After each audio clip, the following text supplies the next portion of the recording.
Well, back to show us the hottest new procedures in plastic surgery is Dr. Ghavami, my favorite plastic surgeon. Okay, so, all right, next is the nose job. Yes, next is a female nose job. She's of Middle Eastern descent. So she's gorgeous. Yes, she's very attractive already, you know. So this is a great example of just creating a little more balance in the face.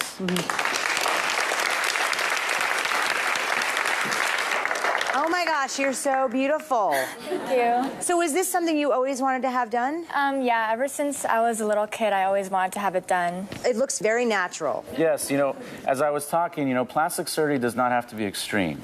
I like to do it on patients who have one or two things going on, or they're a mommy who are done having kids, have loose skin, or have lost a lot of weight.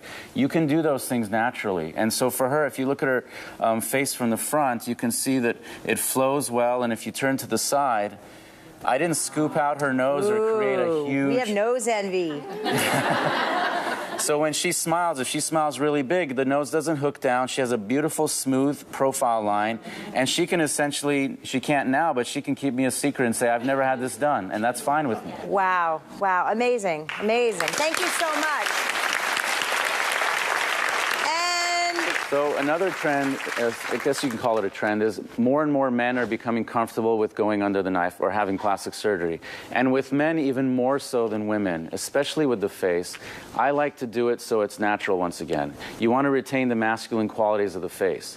So with him, he's a medical student, and he's taken the ethical oath that I've taken, so he knows all about less is more. Wow.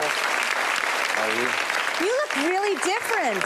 Doesn't he look different? I mean, you look handsome in both pictures, but you really look very different. It made a big difference. Yeah, you know, part of it's the haircut. I can't take credit. Okay, for that. yeah. But if you look at, his name's Shady, but there's nothing shady about him. He's a very strong, brilliant medical student, actually. And, you know, if you look at his face and in his career that he's going to have, and especially being a man, if you look at his nose from the front, give us a big smile. It doesn't hook down, and it looks natural. Right. And if you turn to the side, I don't think this is necessarily subtle, but it's a big change, but it's a big natural change. If you look at his profile line, smile really, really big, and you can see what a difference that is. Turn a little bit this way. See, it brings the whole face into more of a natural harmony. He looks great. I mean, he looks great both ways. Was it painful? Not at all, not at all. Not a bruise on my face either, which was pretty unique. Yeah. Amazing, amazing. Thank you so much. All I can say is I want your card for down the road.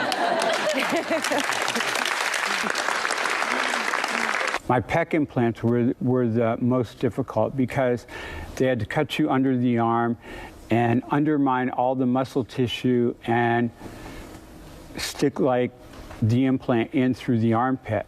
And truthfully, I couldn't move my arms for a couple weeks. I had to basically go through rehabilitation to move my arms. But it was worth it, you say? It was worth it. Okay, well, I want to bring in Dr. Ghavami into the conversation. As a plastic surgeon, would you ever cut off a patient who keeps coming back for more and more surgery? I do it all the time. One of our jobs as a plastic surgeon is we're physicians first. On the first day of medical school, we take an oath that we do no harm to patients. So first and foremost is the health and safety of the patient. Safety also means mental health safety. So if somebody's actively going through a divorce or they're grieving the loss of a loved one, I don't even do surgery in that time period because they're not of stable, sound in mind. And if somebody's coming back for repetitive procedures, it's a red flag to me. And I say no all the time because to me, I want my work to be natural. I want someone to be able to say, essentially keep me a secret, and to not say that they had anything done. I just like to operate on patients who have a little bit wrong here or there, or they're aging, and you do one or two procedures throughout their lifetime. More. Yes. So in the case of Steve, I mean, not to put you on the spot, but is Steve someone, if he came into your office, would you turn him away possibly? I actually would, yes. And I would actually try to ask him if he is seeing a counselor or a therapist to see if there's other things that are leading to these procedures that can be dealt with the root of the problem. You know, a lot of people are getting these bargain injections. They don't know what it is. And I've seen people with horrible complications that we have to do a 2 or 3 stage operation to reconstruct and rebuild them back to normal. Wow, wow. Dr. Ghavami, Ghavami, do you see many patients like Melanie, stories that they went to other countries to get it done cheaper?